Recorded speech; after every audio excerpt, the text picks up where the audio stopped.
नमस्कार साथियों, जैसा कि मैंने बता रखा है कक्षा 9 और 10 की NCERT गणित की पुस्तक के प्रश्नों को मैं हल करवा रहा हूँ। उसी क्रम में कक्षा 9 के गणित का चैप्टर नंबर 3 NCERT पुस्तक का निर्देशांक ज्यामिति, उसके कुछ महत्वपूर्ण प्रश्नों को मैंने लिया है और हल करवा रहा हूँ। देखिए, कह रहा है निर्देशांक ज्यामिति कक्षा 9 के महत्वपूर्ण प्रश्न। ये हेडिंग कर दिया हमने। पहला प्रश्न है, यदि ये इक्विवेलेंस मतलब समतुल्य है, ब्रैकेट में -2, -3, बी समतुल्य है, ब्रैकेट के अंदर -3, 5 तथा सी समतुल्य है -7, 6, तब ABC के भुजों का योग और कोटियों के योग का गुणनफल ज्ञात कीजिए। तो देखिए, हल करते हैं। पहले प्रश्न को कैसे करेंगे हल। पहले का ज्ञात है क्या, ए समतुल्य है, 3 बराबर के जैसा, मतलब 3 लाइन हो जाएगा, बराबर के ऊपर एक लाइन और, तो उसको समतुल्य पढ़ते हैं। समतुल्य मतलब इसके बराबर है एकदम। -2, -3, बी समतुल्य है -3, 5 और सी समतुल्य है -7, 6। तब देखिए भुज क्या है और कोट क्या है। तब इनके भुज बराबर, भुज मतलब पहला अंक, ये बता रखा है मैंने आप लोगों को, -2, -3, -5 और कोटि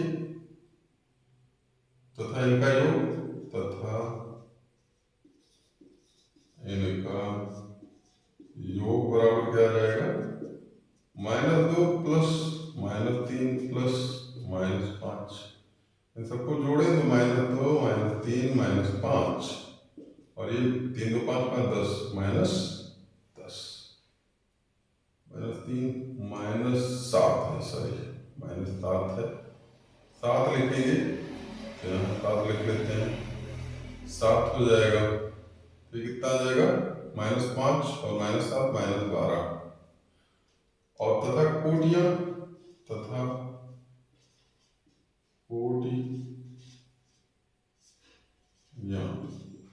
कोटियां कौन कौन सी हैं। देखिए, दूसरे वाले अंक को कोटि बोलते हैं। -3 नहीं है यहाँ पे, 5, ठीक, -3 है, और क्या है, कोटियों का योग डायरेक्ट लिखते हैं। चलिए, अच्छा, कोटियां बराबर कितना है, -3, 5 और 6, कोटियों का योग,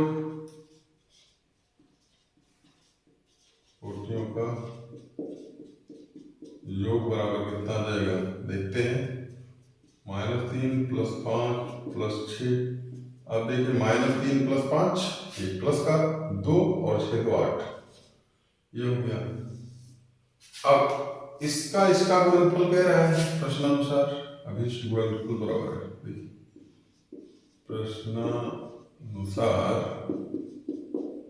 अभिष्ट गुणनफल बराबर किसका गुणनफल ज्ञात करना है। देखिए, भुजों का योग और कोटियों का योग। भुजों का योग मैंने इतना निकाल लिया, कोटियों का योग ये है, तो कितना हो जाएगा, -12 गुणे कितना हो जाएगा, 8, -12 गुणे 8। देख सकते हैं, 12, 8, 96, -96, ये हो गया उत्तर। एक बार ध्यान से देख लें, -2, -3 है, -3, 5 है, -7, 6 है, इन सबको जोड़े, 3, 2, 5, 7, 5, 12, -3 + 5 + 2 + 2 + 6 + 8, सही है कुछ। तो इस प्रकार से पहले प्रश्न का उत्तर हो गया। अब चलते हैं दूसरे प्रश्न पे और उसका उत्तर देखते हैं। कुछ महत्वपूर्ण प्रश्न हमने बनाए हैं अपने खुद से, दिमाग से, कि ज़्यादा बेहतरी लाया जा सके निर्देशांक ज्यामिति के प्रश्नों में। हालांकि ये NCERT की पुस्तक में नहीं है, फिर भी इंपॉर्टेंट है। क्वेश्चन नंबर 2 का हल कह रहा है यक्ष अक्ष पर स्थित किसी बिंदु के कोटि एवं बिंदु 3,5 के भुज का गुणनफल कर दीजिए।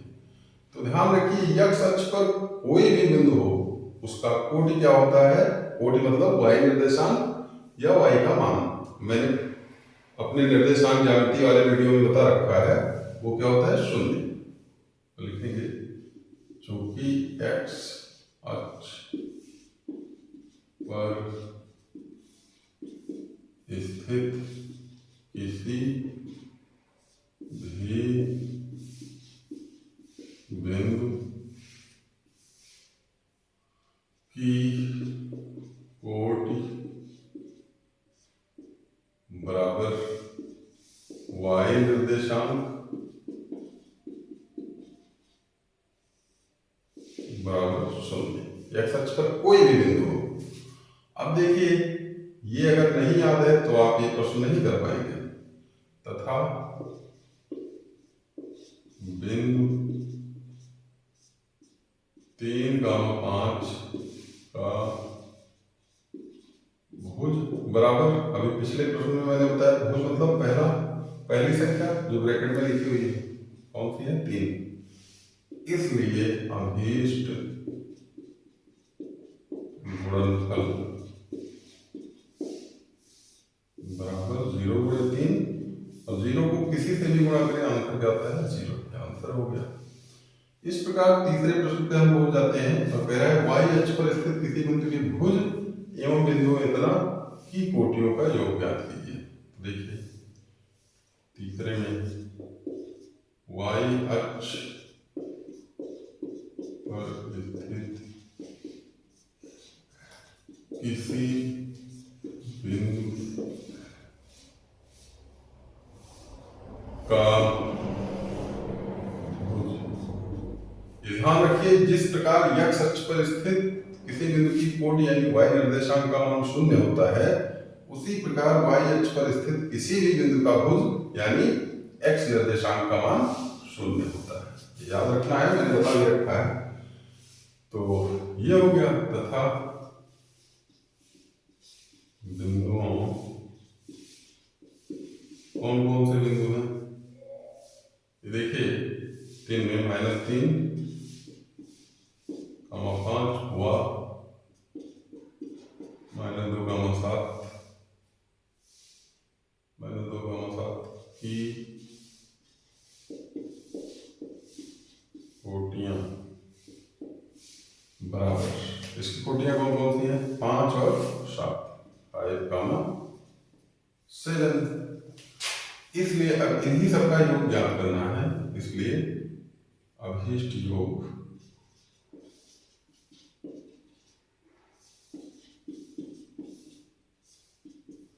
बराबर 0 + 5 और +7 कितना आ जाएगा 7, 5, 12। ये हो गया उत्तर। तो इस प्रकार तीसरा प्रश्न भी हो गया। अब चलेंगे हम चौथे प्रश्न। चौथा प्रश्न क्या कहता है देखते हैं।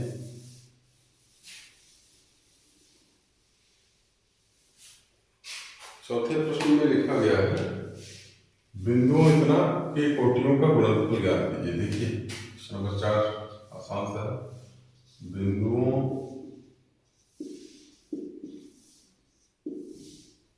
-3, 2, -7, 5 और -50, 79 की कोटियां बराबर कोटियां मतलब दूसरा दूसरे अंक 2, 5, 79 ये कोटियां हो गई। अब क्या करना है इनका गुणनफल। इसलिए इनका गुणनफल बराबर 2, 5 और 79। देखिए ध्यान से 2 गुणे 5 गुणे 79 तो 5 गुणे 10 और 7 79 में 10 से गुणा करें तो 790 उत्तर। क्वेश्चन नंबर 5 देखते हैं। छोटे छोटे प्रश्न है लेकिन इंपॉर्टेंट है।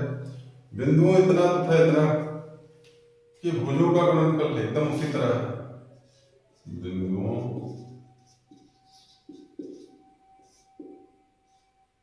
कौन कौन से हैं?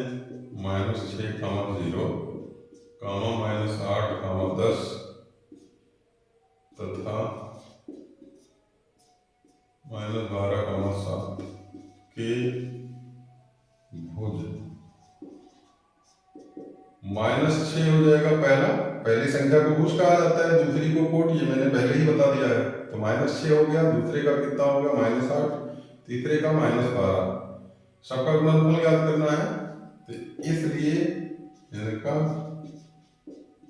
गुणनफल बराबर -6 गुणे -8 गुणे -12। अब देखिए -+6 48 गुणे -12, इसको भी गुणा कर लें। 12 अट्ठे 96, पहले तो माइनस आएगा, फिर 12 अट्ठे 96 में 6 और 12 चौक 48, 48 और 9 57, 576 ये आंसर। तो इस प्रकार पांचवा भी हो गया। अब प्रश्न संख्या हम छठवां करते हैं और इसको समाप्त करते हैं। देखिएगा कैसे करना है। छठवां प्रश्न, क्वेश्चन नंबर 3 का कह रहा है एक बिंदु की x अक्ष से लंबवत दूरी 5 मात्रक। अब देखिए इसमें हम x y अक्ष बना लेते हैं ताकि आसानी से समझ में आ सके। ये होता है x और ये होता है y, छोटा सा हमने बनाया है। कह रहा है x अक्ष से लंबवत दूरी कितनी है? 5 मात्रक। मान लेते हैं बिंदु यहाँ कहीं है और x अक्ष से लंबवत दूरी 5 मात्रक है, y अक्ष से 7 मात्रक। तो यहाँ मान लेते हैं ये दूरी कितनी है? 5 मात्रक और ये वाली दूरी कितनी है? 7 मात्रक। इस बिंदु P की मान लेते हैं। अब कह रहा है इसके निर्देशांक ज्ञात कीजिए। तो जाहिर सी बात है जो ये वाली दूरी होती है ये मूल बिंदु हो जाएगा, जिसको ओरिजिन लिखेंगे। ये वाली जो दूरी होती है उसको बोलते हैं यक्ष दूरी या भुज। अब ध्यान रखिए भुज को ब्रैकेट में पहले लिखा जाता है, तो जब ये वाला 7 है 90 अंश बनाएगा, ये भी 90 अंश बना रहा है, तो ये एक आयत की तरह हो जाएगा। तो ये भी तो 7 ही होगा, तो कितना हो जाएगा ये? 7। इसी तरह से y अक्ष से जो दूरी है 90 अंश का कोण बना रहा है, ये भी 90 अंश बना रहा है। तो जितना ये होगा उतने ये होगा, यानी ये हो जाएगा 5। तो देखिए प्रश्न में जो दिया गया है उसको x अक्ष से लंबवत दूरी को क्या बोल देते हैं? x अक्ष से लंबवत दूरी को बोलते हैं आपका OD। हम जानते हैं कि x अक्ष से लंबवत दूरी बराबर क्या होती है? OD। तथा y अक्ष से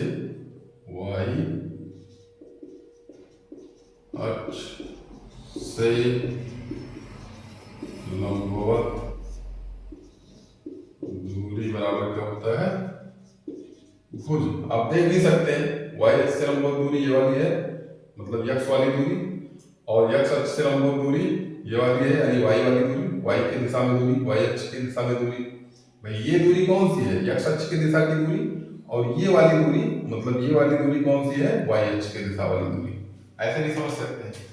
तो इसलिए कोटि, x अक्ष से लंबवत दूरी बराबर कोटि, और वो कितना है?